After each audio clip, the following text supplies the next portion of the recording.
बिस्मिल्लाहिर्रहमानिर्रहीम। अमर बिल मारूफ व नही अनिल मुनकर अल्लाह का हुक्म है। कुरान में मुसलमानों को अल्लाह हुक्म देता है कि तुमने अच्छाई के साथ खड़े होना है और बुराई और बदी के खिलाफ खड़े होना है, और इससे एक माशरा जिंदा रहता है। खुलेआम सारी अवाम के सामने इस मुल्क में डाकुओं का टोला जो 30 साल से इस मुल्क को लूट रहा है, करप्शन कर रहा है, पैसे बाहर भेज रहा है, उसने इकट्ठे होके पब्लिक रिप्रेजेंटेटिव्स यानी पब्लिक के नुमाइंदे जो पार्लियामेंटेरियंस होते हैं, उनकी ज़मीर की कीमतें लगाई हैं, उनको खरीद रहे हैं, खुलेआम खरीद रहे हैं। मैं ये चाहता हूं कि सारी मेरी कौम 27 तारीख को मेरे साथ निकले, सिर्फ एक पैगाम देने के लिए कि हम बदी के साथ नहीं हैं, हम बदी के खिलाफ हैं। हम इस मुल्क में ये जो जुर्म हो रहा है, मुल्क की जमहूरियत के खिलाफ, कौम के खिलाफ, अवाम के खिलाफ, कि आप चोरी के पैसे से पब्लिक के नुमाइंदों के ज़मीर खरीद रहे हो, कौम इसके खिलाफ है। और मैं चाहता हूं कि कौम निकले मेरे साथ 27 तारीख को, और सारे पाकिस्तान को पता होना चाहिए कि आगे से किसी की जुर्रत नहीं होनी चाहिए कि इस तरह हॉर्स ट्रेडिंग करके इस मुल्क की जमहूरियत को और कौम को नुकसान पहुंचाए। शुक्रिया। आप पाकिस्तान का मुस्तकबिल हो।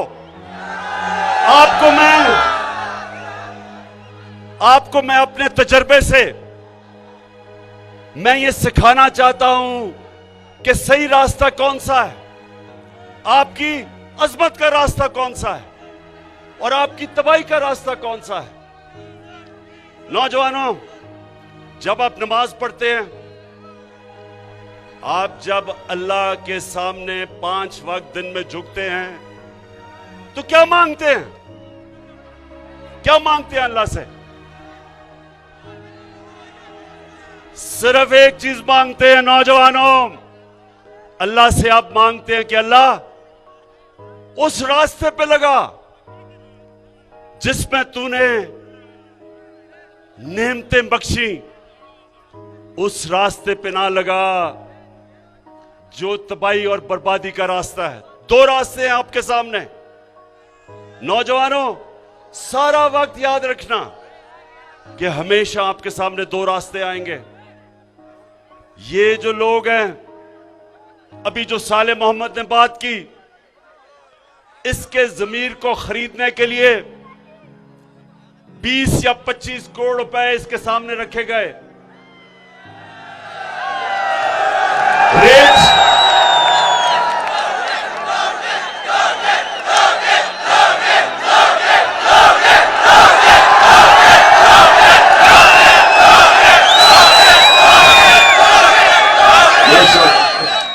समझते आप? तो नौजवानों, इस वक्त ये जो इस्लामाबाद में मंडी लगी हुई है, इसमें लोगों के जमीर को खरीदने के लिए 20 और 25 करोड़ की ऑफर दी जा रही है। अब ये मैं आपके सामने ये जो लोगों को खरीदने की कोशिश की है, तो साले मोहम्मद के सामने भी 2 रास्ते थे। एक रास्ता था कि ये पैसे ले ले और कहे जी इमरान खान तो बड़ा बुरा आदमी है, और मुझे अभी पता चला है, मेरा जमीर जाग गया कि ये तो बहुत बुरा आदमी है, इसलिए मुझे तो पता ही नहीं था कि ये इतना बुरा है। मुझे तो अब पता चला है कि पीटीआई ने तबाह कर दिया पाकिस्तान। तो एक तो ये रास्ता है, पैसे पकड़े और कहे जी मुझे मेरा जमीर जाग गया इसलिए मैं उधर जा रहा हूं।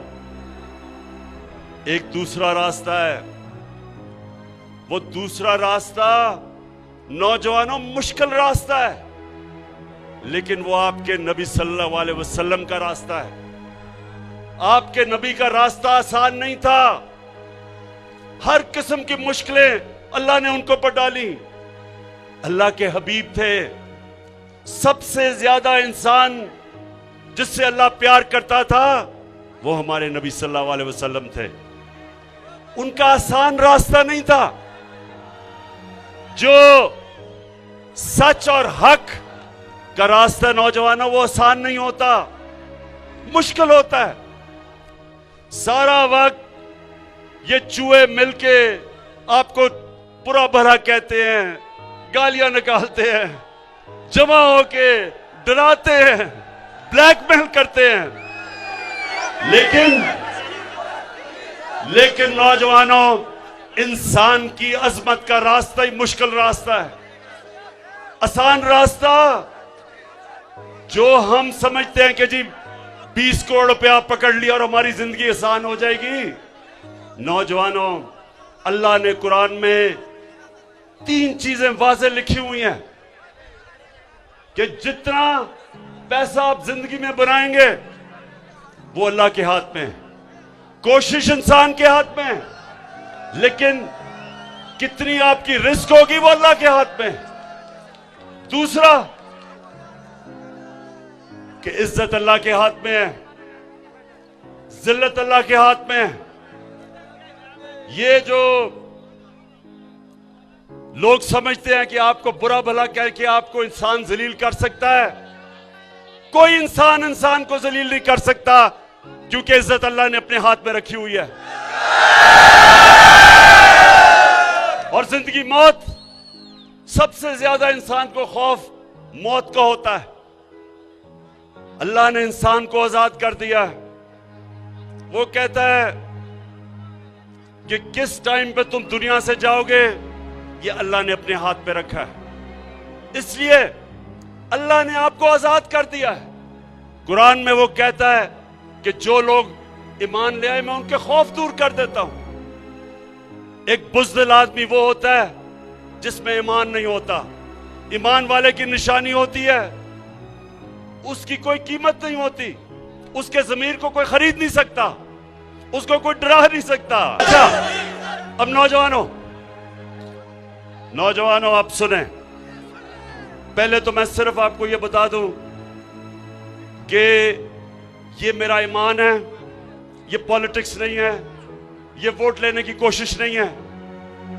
पाकिस्तान सिर्फ एक तरह उठेगा कि हम जो अल्लाह ने हमें हुक्म दिया है कि नबी सल्लल्लाहु अलैहि वसल्लम के कदमों पे, उनकी सुन्नत पे, उनकी शरिया पे चढ़ो, उनके रास्ते पे ही ये मुल्क उठेगा। तो मदीना की रियासत की 3 चीजें क्या थी? कानून की बालादस्ती, हुक्मरानी, इंसाफ 1, फलाई रियासत 2, एक खुददार रियासत जो सिवाय अल्लाह के किसी के सामने नहीं झुकती। अब चौथी चीज है वो आप सबके लिए।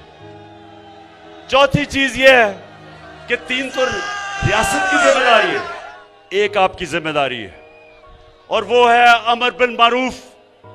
अल्लाह का हुक्म है इंसानों को, अल्लाह का हुक्म है कि हर इंसान अच्छाई के साथ खड़ा हो, अच्छाई के लिए जहाद करे और बुराई और बदी के खिलाफ जहाद करे। यह हुक्म है उसका। अल्लाह ने आपको किसी को यह इजाजत ही नहीं दी कि जब अच्छे और बुरे की जंग हो तो आप कहें जी मैं पीछे खड़ा हूं, मैं तो न्यूट्रल हूं, मैं तो किसी के साथ नहीं हूं। यह अल्लाह ने मुसलमान माशरे को इजाजत नहीं दी। अब मेरा वक्त बहुत मगरबी माशरों में गुजरा है, मैं आपको यकीन दिलाता हूं कि जितना भी मेरा वक्त बरतानिया में गुजरा और कोई 20 साल, आप यकीन करें कि हमारा माशरा अमर बिन मारूफ पर नहीं चल रहा, उनका माशरा चल रहा है। वहां मीडिया, उनके इदारे, उनकी अदलिया, उनकी अवाम, सब जब अच्छे और बुरे की जंग होती है सब अच्छाई के साथ खड़े हो जाते हैं। किसी आदमी, कोई पॉलिटिशियन जो अवाम का पैसा चोरी करता है, जिस पॉलिटिशियन के मकसूद चपड़ासी के अकाउंट में 375 करोड़ रुपए आ जाता है, जिसके नौकरों के अकाउंट में 16 अरब रुपए आ जाता है, सारी कौम, सारा मीडिया, उसकी अपनी पार्टी, सब उसके खिलाफ खड़े हो जाते हैं, सब बदी के खिलाफ खड़े होते हैं। कभी ये नहीं होता कि एक भगोड़ा जो मुल्क छोड़ के झूठ बोल के भाग जाए, जो अदालत उसको मुजरिम करार दे, उसके बाहर पैनामा का इंकशाफ हो और उसके पकड़ा जाए कि जी बेटी के नाम पे 4 अरबों रुपए के महलात खरीदे हुए लंदन में, सबसे महंगे इलाके में, और फिर अदालत उसको सजा दे, फिर वो झूठ बोले। पहले मुशर्रफ के दौर पे झूठ बोल के गया कि मैंने कोई सऊदी अरेबिया से मुआहदा नहीं किया, और फिर इस बारी कि जी मैं बीमार हूं, बहुत मरने लगा हूं, फिर झूठ बोल के चला जाए। तो नौजवानों, वो माशरों के अंदर जिधर अमर बिल मारूफ है, जिन माशरों में अमर बिल मारूफ के ऊपर लोग अमल करते हैं, इस आदमी के लिए मीडिया तो छोड़ो, उसकी अपनी पार्टी छोड़ जाए उसको। झूठो एक बर्तानिया में एक प्राइम मिनिस्टर था, हैरोल्ड मैकमिलन, उसने झूठ बोला, उसको रिजाइन करना पड़ा झूठ बोलने पे। यहां झूठ भी बोलो, एक दफा नहीं, 2 दफा नहीं, अदालत में झूठ बोलो, कतरी खत झूठ बोलो, कैलिबरी फॉन्ट झूठ बोलो, झूठ पे झूठ बोलो, लेकिन वो फिर भी लीडर बना हुआ लंदन में बैठ के। इसलिए कि हम अल्लाह के हुक्म पे नहीं चलते, और जब एक माशरे के अंदर लोग अच्छाई के साथ खड़े नहीं होते, वो माशरा तबाह हो जाता है। तो आखिर में मानसेरा, आखिर में मैं इस जबरदस्त जुनूनी जलसे का आपका शुक्रिया अदा करता हूं।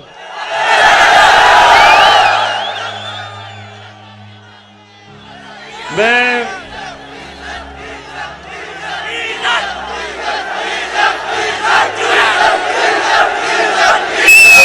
अच्छा, जरा एक मिनट, हाथ उठा के जरा मुझे बताओ मानसेरा के लोगों कि ये 3 चूहे जो करने चले हैं शिकार, ये कामयाब हो जाएंगे? मानसेरा, अब आप 27 तारीख को इस्लामाबाद में मैं सारी कौम को दावत दे रहा हूं,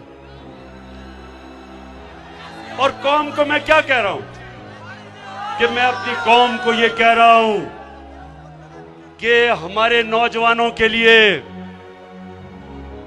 मैं बड़ों को कह रहा हूं अपने बच्चों के लिए, अपनी आने वाली नस्लों के लिए, आपने सिर्फ निकल के इन चूहों को यह बताना है कि पाकिस्तान की कौम अमर बिल मारूफ के साथ खड़ी है। हम सच्चाई के साथ, हम अच्छाई के साथ खड़े हैं, और हम तुम्हारे जैसे लोग जो लोगों के ज़मीर के सौदे करते हैं, मुल्क की जमहूरियत को तबाह करते हैं, मुल्क के निजाम को तबाह करते हैं, तुम वो लोग हो जो अपनी चोरी बचाने के लिए इस मुल्क के मुस्तकबिल को तबाह करते हो। सारी कौम निकलेगी तुम्हें यह बताने के लिए कि कौम तुम्हारी तरह की सियासत की कब्र खोद रही है, इसका जनाजा निकाल रही है, और इंशाअल्लाह इनकी जनाजे के ऊपर एक नया पाकिस्तान खड़ा हो रहा है।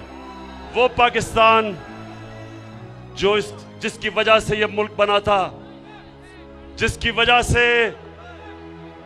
वजह से कायद आज़म ने जद्दोजहद की थी, जो इल्लामा इकबाल की ख्वाब थी कि हमने एक मिसाल बनना है सारी मुसलमान दुनिया में, एक वो निज़ाम लेके आना है जो इंशाअल्लाह इस मुल्क को एक अजीम कौम बनाएगा। पाकिस्तान जिंदाबाद। नाजरीन, आपकी सबके बारे में क्या राय है, कमेंट्स में अपनी राय का इजहार करते रहें, और अगर आप हमारे चैनल पर नए हैं तो अभी सच टीवी को सब्सक्राइब करें, सच टीवी फैमिली का हिस्सा बने, और हमारी वीडियोस पसंद आएँ तो इन्हें लाइक करें, शेयर करें, ताकि ज़्यादा से ज़्यादा लोगों तक ये मैसेजेस पहुँचते रहें।